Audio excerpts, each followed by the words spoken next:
What's up, guys? Kimmis here from Meanwhile the Man Cave. We take a look at all things pop culture, games, toys, or anything we think is cool. And today we are taking a look at another Todd McFarlane DC Multiverse figure. This is from the Build-A-Figure Dark Knight line, number 3 in that series.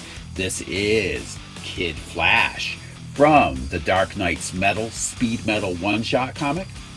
Wallace West III, who appears in Speed Metal, is the 4th Kid Flash and is the son of Daniel West, the 3rd Reverse Flash. He, Jay Garrick, Wally West, and Barry Allen are racing for their very lives across a destroyed multiverse in an attempt to outrun an army of Dark Flashes and the Darkest Knight, who seeks to destroy the entire multiverse by stealing the power of Dr. Manhattan from Wally West. Okay, let's not waste any time. Let's start right off here by taking a look at the box. It's the usual fare with the Todd McFarlane box. Basically a window box to see the figure. And in case you forgot what you were buying, the title of the figure on the side, and a picture of the Darkest Knight Build-A-Figure on the back, along with some of the other figures in the line. If you've been watching our videos, we've done 2 of these so far. Got basically 1 more to open, and then we're going to do a separate video for the Darkest Knight Build-A-Figure. So let's pop this guy open and get him out of the plastic encasement. Alright, as per usual, got your collector's card in here, and a figure stand. Quick glance at the box here. You've got 5 pieces of the Speed Force in here and the Darkest Knight torso. Let's get these twist ties cut and get him out of his package. Okay, we've got a few peripherals in here, but not a lot of variety. It's all basically the red Speed Force to put on the character once we get him set up. They give you quite a few of them, so that's pretty cool.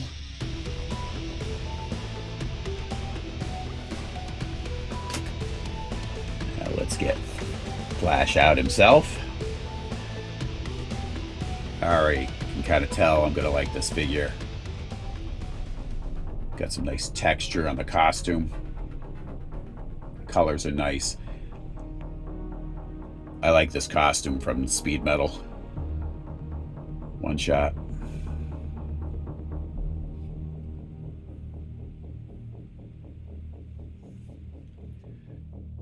So we're going to start out with some of the articulation here. Obviously, you've got your left and right movement and some tilting of the head. And get this arm out of the way here. Nodding. So he can look a decent distance back, which is good.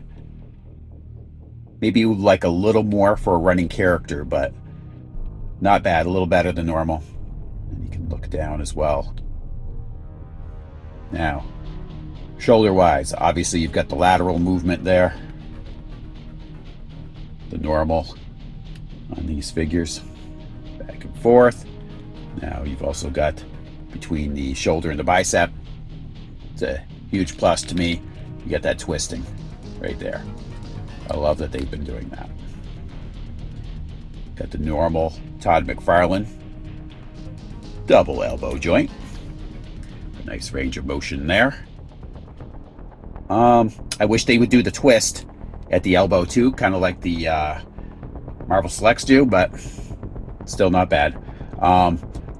And it's got the normal McFarlane hinge here for the wrist. Just make sure that's lined up before you attempt to bend this. And you also have the twisting. Again, as I always complain about, I don't know why they don't just do that on a ball joint, and you get that freedom of movement there. All right, now at his torso, you've got his crunch motion. Not a bad crunch motion there for that, as well as the twist. And you also have a waist joint. Very good. Moving down to the legs, you've got a little bit back, got your forward, double knee joint, and the lateral movement for the legs as well. Down here at the foot. Now, as with all the Todd McFarlane's, got the toe joint. Gotta like that. Again, now you should have some forward, not a lot, and back with the foot.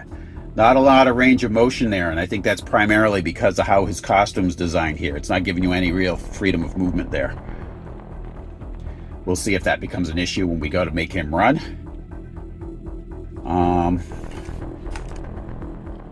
You've also got your twisting motion here.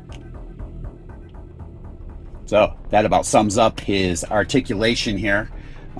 Should be the same on the other side, so I won't repeat it. If I notice anything different when we pose him, I will let you know. So let's get some of his accessories on, get him in some poses, and I'm going to tell you what I think. Okay, so this is kind of like what I decided to go with. Gotta say, he poses really nice. As far as the speed forces, you can put him wherever you want. There is one that's supposed to go up around his shoulders. I didn't really like that one. I felt it took away from his costume, so I left that out. But I do like that you can get a really nice running stance with this figure. I did use a NECA figure stand for this because I just prefer those. They have a larger footprint for stability, and they're clear.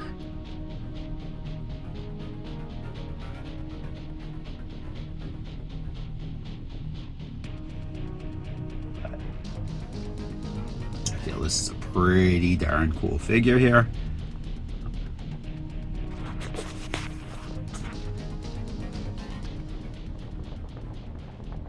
Nice sculpt on this figure. Colors go really nice.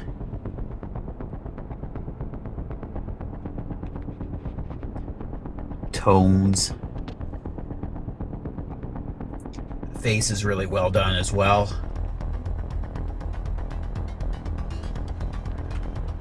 Overall, gotta say, I'm glad I have this to add to my Multiverse Flash collection. And I want to thank you guys all for tuning in, and come back for the next episode of Meanwhile in the Man Cave. I'll talk to you guys later.